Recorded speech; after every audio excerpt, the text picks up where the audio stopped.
And I think it's really, really important to talk about it too. And it's probably making me kind of emotional. But yesterday I was in Las Vegas at the airport right after this happened, and I haven't had a chance to really talk about it yet and process it. But I was at the airport and got off the plane, and there were so many people there who were affected by the shooting. I got off the plane, and you could feel it right when you walked off. It was quiet, and we know, we've been in airports before.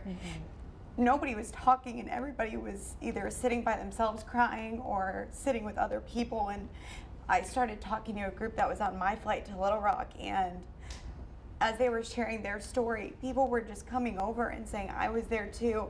And they all had the same matching purple ribbon on. And they were just talking to each other, crying and hugging each other. And I don't think that they had processed what had happened yet. I don't think that they really, many of them hadn't even slept yet, so I don't think they really truly had been able to go through what had happened in the last 12 hours.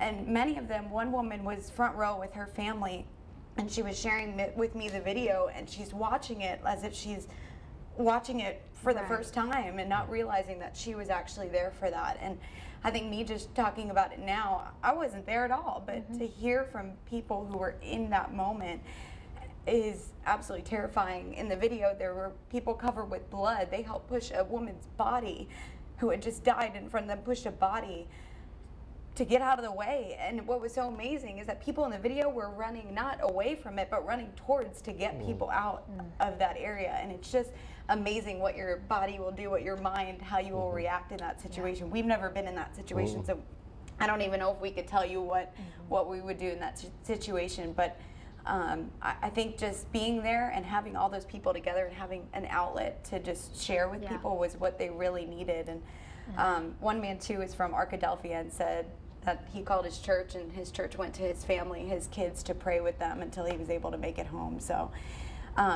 I think it's just very powerful, the stories that are coming out of that. And it's definitely very emotional for me. And like I said, I wasn't even there. It took a long time for Las Vegas to recover, the people that were there.